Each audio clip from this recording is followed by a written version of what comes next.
Imagine a power greater than all of these. The power of the human mind. A power that could move objects through space, interact with computers, control the fall of the dice. Is this scientific possibility or just a dream? Enter the fifth dimension and find out if there is such a thing as mind over matter.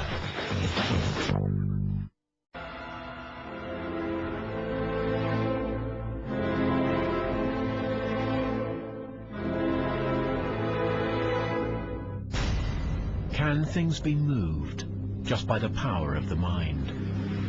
Seeing the table move actually scared the hell out of me. It's clear that we were not lifting it with our fingers touching the tabletop very lightly. And this went on for about 3 hours in broad daylight. Scientists now believe we only use about 7% of our brain capacity. So what of the other 93%? Could there be hidden powers deep in the recesses of our minds? Imagine a power that could think photographs into existence, levitate at will, overcome the laws of chance and change the odds of winning at the casino. Anything is possible. It's doing something that science says it shouldn't do. Like plastic. It's gonna go now. Look. Or is there really such a thing as PK, psychokinesis, the power of the mind to control the physical world? Scientists everywhere are trying to unlock its secrets. But there are baffling cases modern science has been able to reach. Extraordinary stories of a Russian housewife began to filter through the Iron Curtain in the 60s.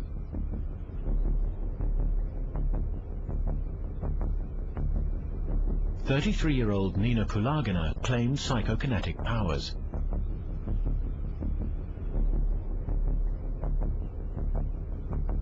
Her husband filmed her first attempts, and scientists have been arguing ever since. Kulagina apparently has the ability to move small objects over relatively small distances with a great deal of psychic effort. What troubles me about a case like that is that the phenomena are inherently small scale. Over 40 international scientists were called in to examine Kulagina under controlled conditions. They claimed there was no rational explanation for her mysterious powers, but modern scientists are skeptical. French parapsychologist Mario Vavoglis. She was attacked many times by skeptics, Russian and otherwise, but I don't know of any legitimate, good critiques of her work. So if that does not exist, if there are no good critiques, then the phenomena that seem to produce are quite impressive. In 1967, the unforgiving cameras were again focused on her, this time by a Russian team.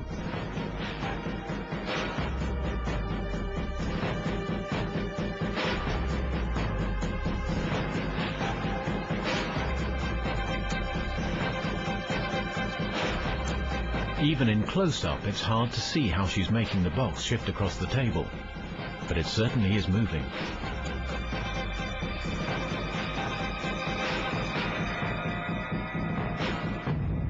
Russian physicist Leonid Ryzhkov was present and observed her closely. People who perform these kind of acts are under an enormous physical pressure. The veins of Kulagina were swollen. She started to sweat, and if she was lifting a heavy item, she really had to make an effort to achieve this.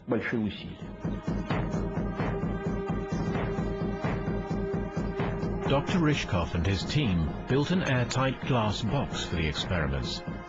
This was to prevent any possibility of her using magnets or an electrostatic charge, or even blowing objects with her breath. Again, the results were startling.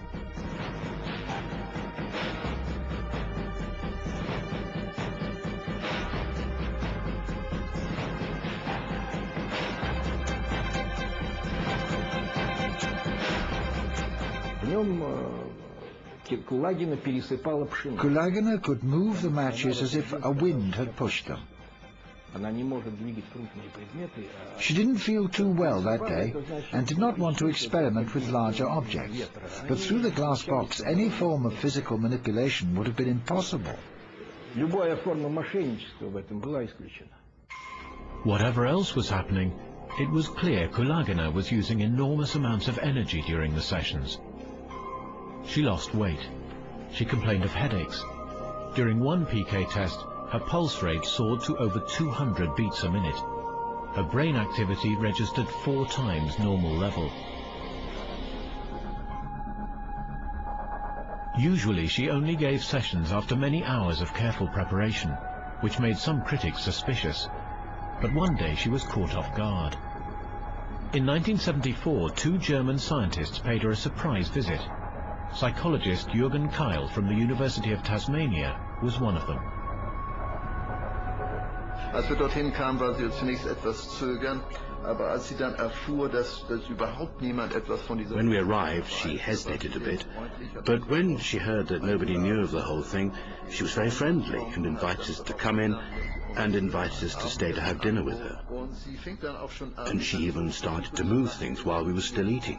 Wie wir noch sozusagen beim Abendessen waren. Kyle filmed Kulagina at work in her own home.